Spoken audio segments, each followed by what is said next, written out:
Ainsi, nous devons racheter le temps, car les jours sont mauvais. Bien-aimés, dans cette famille, il y a une méchante. Bien-aimés, les méchantes existent comme les méchants. Vous en trouverez. S'il n'y avait pas de méchants dans cette vie, il n'y aurait pas eu l'obscurité. Il n'y aurait pas eu la noirceur. Il n'y aurait pas eu les ténèbres.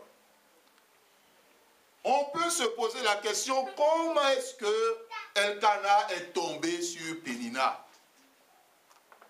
Parce que Pénina, c'est le mal personnifié.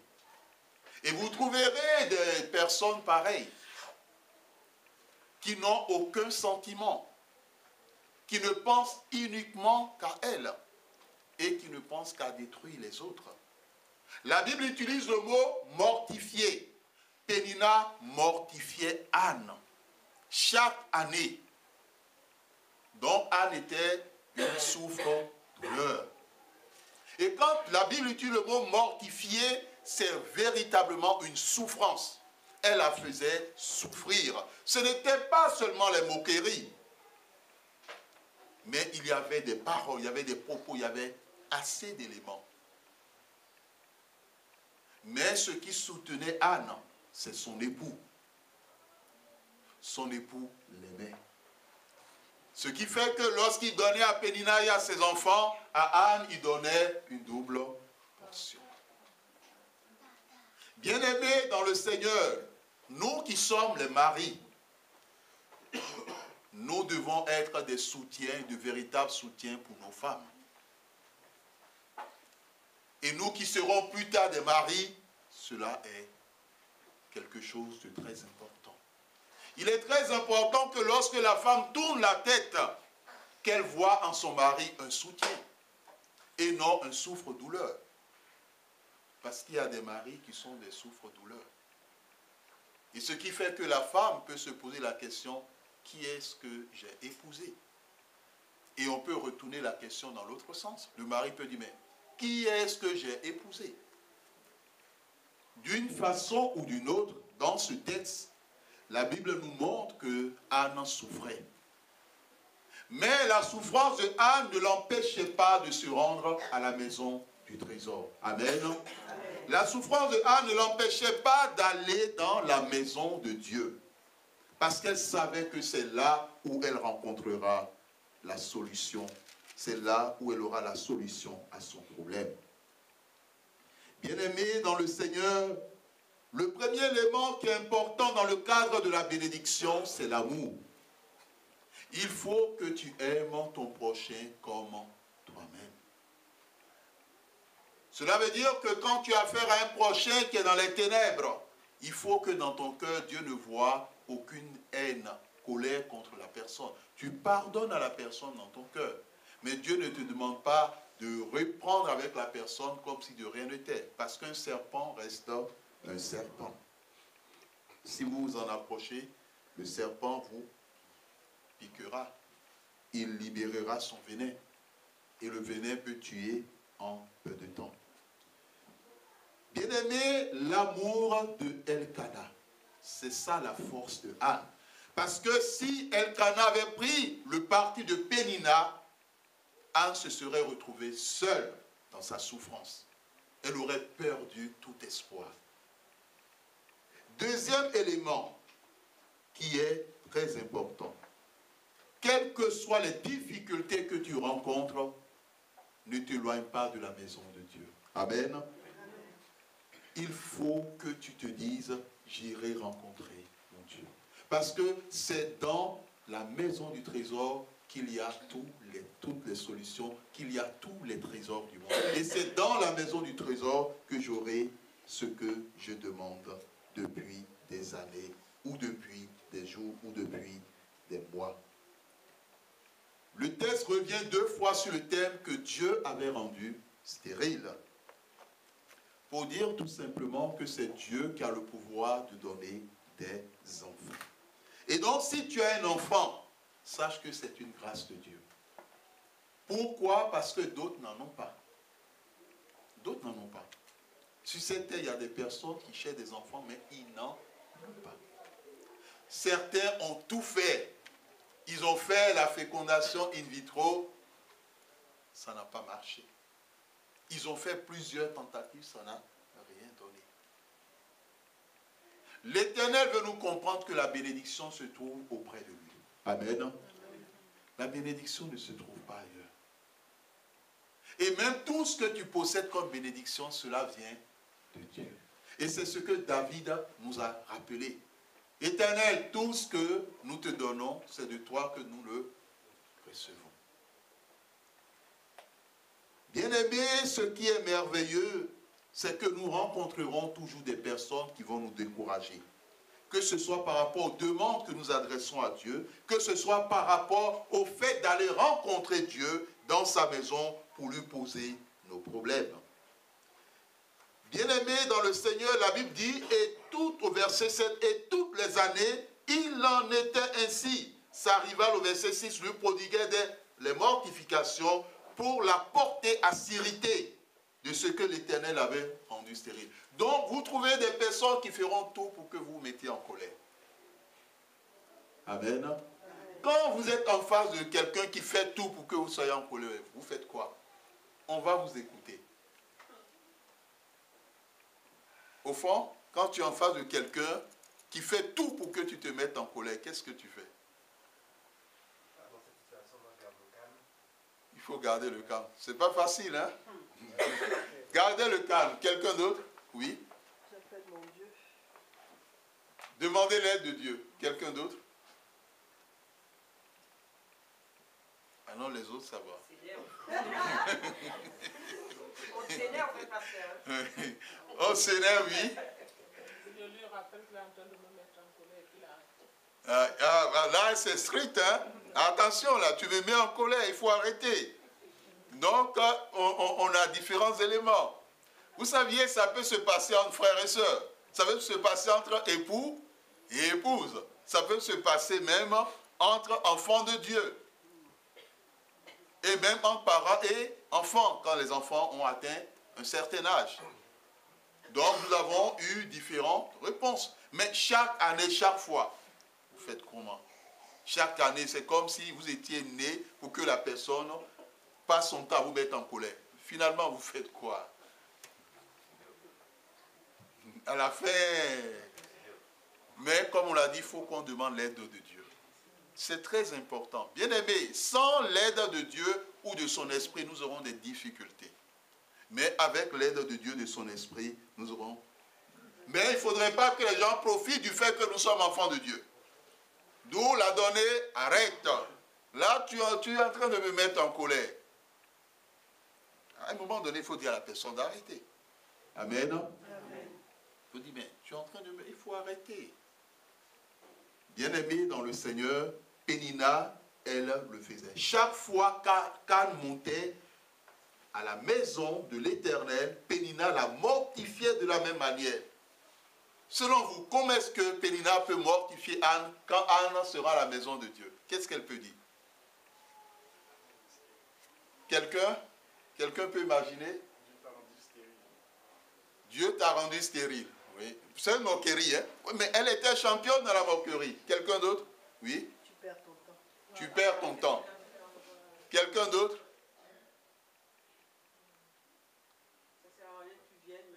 Ça sert à rien que tu ailles là-bas? Oui? Tu n'as encore rien vu. Mais bien aimé, prenez les images. Oui? Ou bien c'est la même? Ça peut simplement être un regard, la toisée du regard. Toisée du regard. Oh, la chrétienne.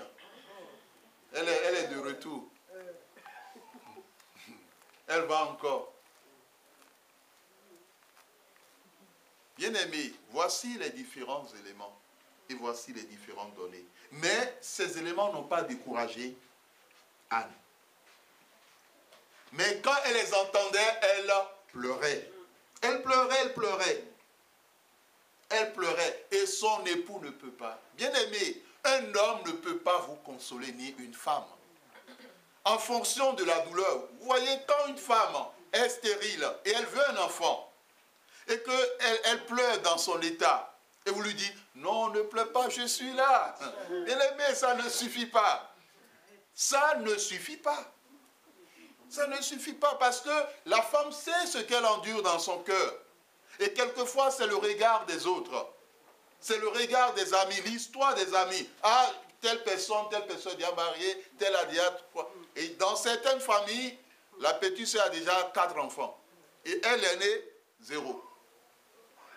Et là, ça devient une histoire.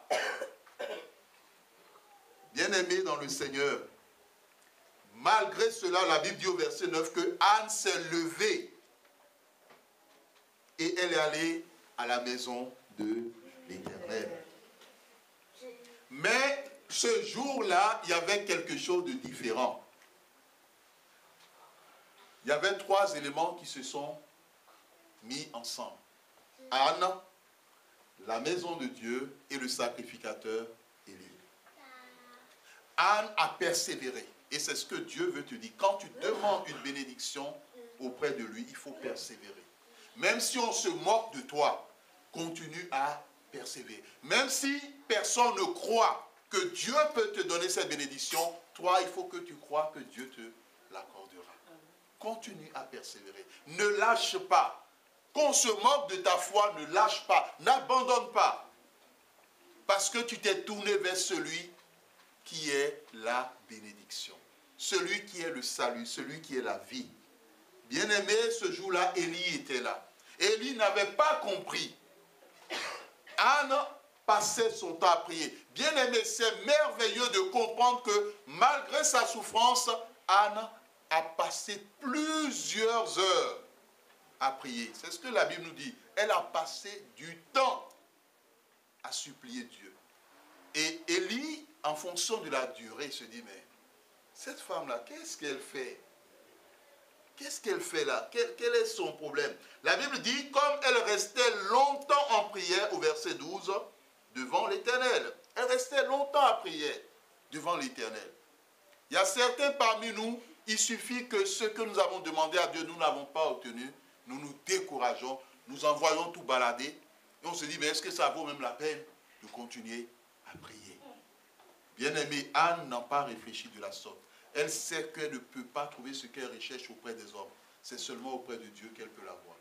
Amen. Amen. La bénédiction se trouve auprès de Dieu. Elle a insisté, elle a persévéré. Et Élie a dit une parole. Anne lui a dit, mais non, je ne suis pas saoul. Je n'ai pas bu du vin. D'autres personnes se seraient fâchées. D'autres personnes se seraient fâchées. Vous voyez, le ministre de Dieu dit à quelqu'un qui vient matin, de la façon dont il voit tes yeux qui sont rouges, tu as bu du vin. Vous voyez l'attitude de la personne. La personne dira dans son cœur, le pasteur me cherche ce matin. Je viens de ma maison et c'est moi qui l'ai trouvé aujourd'hui. Bien-aimé dans le Seigneur, Anne a dit non, je n'ai pas bu du vin, c'est plutôt ceci, c'est plutôt cela. Elle lui a dit, ah bon, si c'en est ainsi, que ce que tu as demandé à l'Éternel, que l'Éternel te l'accorde. La Bible dit, lorsque Anne a quitté la maison de Dieu ce jour-là, son visage ne fut plus la même. Son visage a changé. Elle a eu la paix dans son cœur et elle a commencé à manger normalement. Parce que quelque chose s'est passé en Anne. La parole de la bénédiction est entrée dans sa vie. Pour être béni, aimé, persévérer malgré les moqueries, les rires, malgré la méchanceté. Troisième, rencontrer toujours Dieu dans sa maison. Quatrième, passer du temps dans la prière. Bien-aimé, c'est une grâce. Le fait de passer du temps dans la prière, c'est une grâce. Si tu n'as pas l'habitude de passer du temps dans la prière, demande cette grâce à Dieu. Moi, quand j'ai commencé à prier, la seule prière que mes parents m'ont appris, c'est le Notre Père. Et après le psaume 23. C'était la seule chose que je connaissais. Et chaque soir, avant d'aller dormir, notre Père qui es aux cieux, que ton nom soit sanctifié, que ton règne vienne, que ta volonté soit faite sur la terre comme au ciel. Et ça, c'est le matin. Le soir, l'Éternel est mon berger. Je ne manquerai de rien. C'est ce que mes parents m'ont appris. Jusqu'à ce que lorsque j'ai rencontré l'Éternel, le Christ, alors Dieu m'a dit, mais mon enfant, il y a un modèle de prière. Le psaume, c'est David qui l'a composé. Il faut que toi-même tu dises ce que tu veux à Dieu. Parce que Jésus, les disciples ont dit, enseigne-nous à prier. Enseigne-nous. Donc, le Notre Père, c'est un enseignement. Amen. Amen. Et quand j'ai commencé à prier, au départ, 5 minutes. Et après, quand je faisais 3 heures du temps, je ne le savais pas. Parce que quand vous faites 3 heures du temps, c'est qu'au début, vous avez demandé au Saint-Esprit de venir prier à votre place. Quand le Saint-Esprit prend le contrôle de la prière, rassurez-vous, si vous devez aller au boulot, il ne va pas vous faire 3 heures. Le Saint-Esprit a l'intelligence, il a la sagesse. Il va vous amener à résumer la prière, à toucher à ce qui est essentiel et ce qui est profond. Donc, passer du temps dans la prière et enfin, la parole de bénédiction de la part d'un ministre choisi par Dieu. Voici les conditions que Dieu nous enseigne aujourd'hui. On a eu beaucoup de conditions. Aujourd'hui, à travers ce texte, voici les conditions qui sont réunies pour que nous recevons la bénédiction. La Bible dit que Dieu a établi ses ministres pour la bénédiction de son peuple. Ça ne veut pas dire que quand nous prions, Dieu ne nous écoute pas. Mais dans certains cas de prière, le peuple a besoin de la bénédiction du ministre. La personne a besoin de la bénédiction du ministre pour que les portes s'ouvrent. Que Dieu bénisse chacun de nous et bonne fête à tous. Amen. Amen.